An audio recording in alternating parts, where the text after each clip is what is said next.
And then my new store. Oh, he's getting it yeah. out ahead of time. Yeah, Can we yeah. talk about that? Meet the Elite, Long Island. Welcome. This is Meet the Elite Long Island. I'm Steve Harper, and this is the podcast where we spotlight local Long Island businesses and the contribution that they make to our economy and our community. And part of that contribution today comes in the form of dough, marinara sauce, cheese, and also wings. We have the man behind KCS Pizza and Wings. Kevin joins us today on the program. How you doing? Steve, happy to be here, man. Anytime anybody brings food here, you guys are welcome all the time. We got wings. We're going to get to that. It's so unique that you blend two Long Island favorites, the pizza and the wings. Where did that come, the inspiration for putting the two together? I mean, to be honest with you, I wish I had a better story for it. I just love chicken wings and I love pizza. You know, I feel like nobody ever did that. Yeah, every pizzeria sells wings, but make it your best thing and you have something. I think I have something. I don't want to say I'm a wing snob, but an aficionado. I'll go to different places. Yeah. And I want to see, like, what are they doing? These are crispier than the other ones, seasoning, sauce, all of it. What's the secret to your wings? For sure. The selection, I think, is what people love. So I do a naked wing, which is traditional bar wing, but then I also do a breaded wing. So like that's what Hooters really like got their wing name from. Okay. Then I have the boneless wing for the little guys, you know. And then my new store.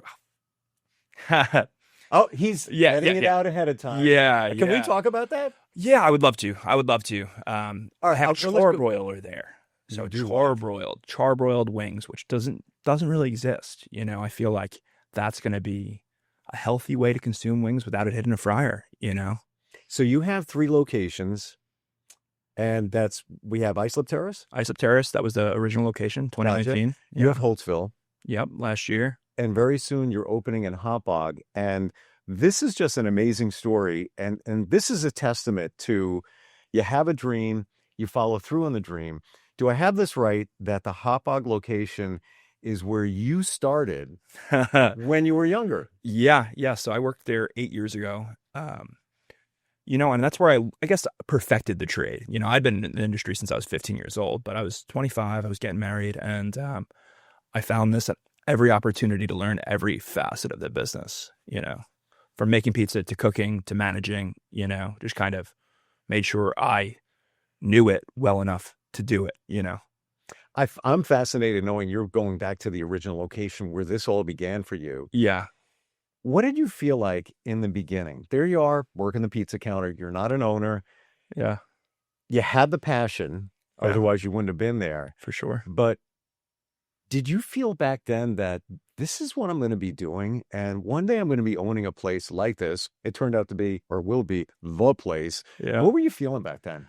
To be honest with you, like I always knew I could do it, but it makes it seem so like out of reach. You know, people think starting a business is something you can never do, like working for yourself, something you could never do. And I thought that way as well. But then it started to become more and more real as I manifested it. You know, I worked 60, 70 hours a week in order to save up what is a small amount of money to most people. But it was enough to find something that was within my price range and see if I could do it, you know? When you were a kid, what did you want to do? To be honest with you, I was a chubby kid. So was I. I was a chubby kid because I remember scrounging quarters to buy slices of pizza. Wow. I remember, you know, like it was yesterday, you know? And not that I knew I wanted to do that. I think I always loved music. I have a lot of passions, love sports, you know? So every kid wants to be a professional musician or a professional athlete. And now I get to be, I guess, a local guy. So I go into a 7-Eleven in Islip Terrace. Hey, KC, how you doing? You know? He's the pizza guy. Yeah. Oh, that's the pizza guy, you know? So to be a local, not calling myself a local celebrity, but to, you know, to be the lead singer, you know? Gotcha. So, You know what? With that, because it's your business, there's a sense of pride that comes along with that For at sure. the same time. For sure. Yeah. Especially, what does that feel like when people say to you, man, those wings you made, they're just amazing, or that, you know, the pizza, we had a party, we got, you know, 8 pies and it was great. What does it feel like? To be honest with you, it reminds me of a story. So like when I'd first opened Islip Terrace, people would call and I'd be like, oh crap, they're going to be complaining.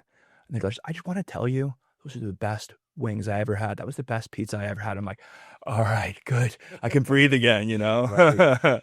Good people don't normally do that. Let's change that. To Let's make change that call, man. Yeah, Yeah. Google reviews are nice, but to make that call felt extra special to me, and I've gotten a million of those, which it knows I'm putting out a premium product. Isn't it amazing that you still remember that one call, which took all of 25 seconds? Somebody just wanted to tell you they don't normally do that. You still remember it. You're still talking about it. For sure.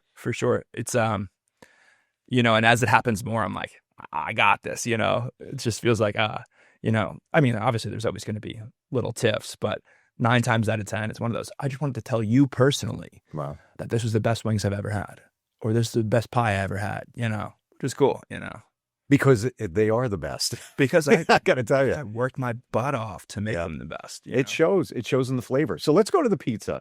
Sure. We've been loving the wings. Let's go to the pizza. Sure.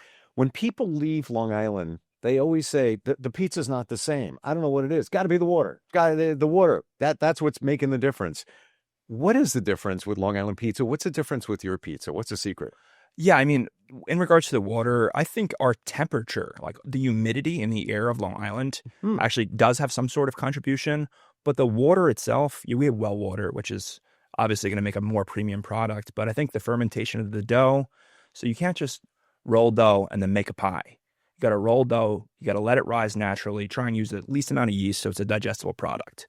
And if you create that, the taste comes through. You could see it in the crust. When you see those little folds in the crust, then you know that, all right, that's pizza that was fermented properly.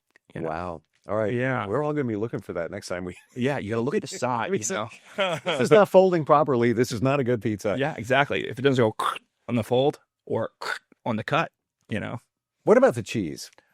I mean, most of the big places all use a very, very similar cheese. I do a blend of the grande cheese, that's the famous one. That's what the Lucales use, the Brancinellis use. That's what all the big stores use. Okay. So I do that with a blend of Galbani Sorrento, which is the most popular cheese in Italy.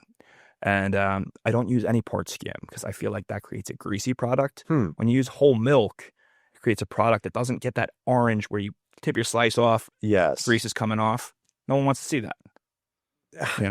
I find it interesting how everybody has a different process when it comes to the grease. All pizza has grease. Yeah. Right?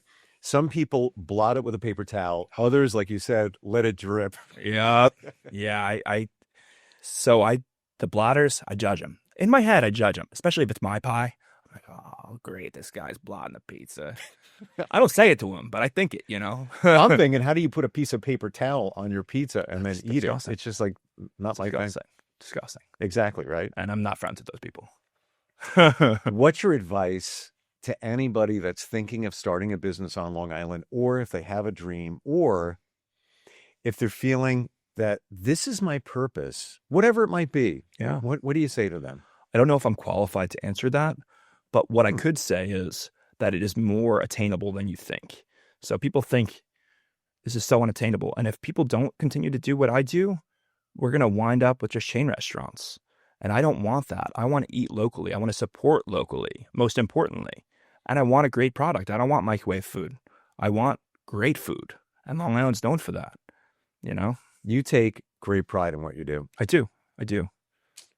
Thank you. When you opened that first location, did you ever think that there would be 2 more? Absolutely not. All I thought was get to the next day, make sure you get the rent paid. And then after a year, COVID hit. So that was that could tragic. have been a good thing or a bad thing. Yeah, that was tragic to a lot of restaurants. I doubled overnight. Hmm. It was, my life became, all right, now this pizzeria is busy. It's cranking. Every day I ran specials. I made things very affordable because I knew people were struggling. And that helped bring my marketing to the next level and had 1 million new customers trying me, which was great.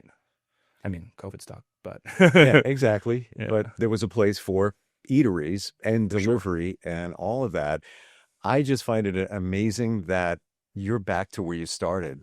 Yeah. There's some kind of synergy going on there. The universe is falling in place for you, but it goes back to a great product. You really are picky about what you make. For sure. And with this new location, like you're saying, the circular motion of me finding a store where I worked 8 years ago when I was getting married. Yeah.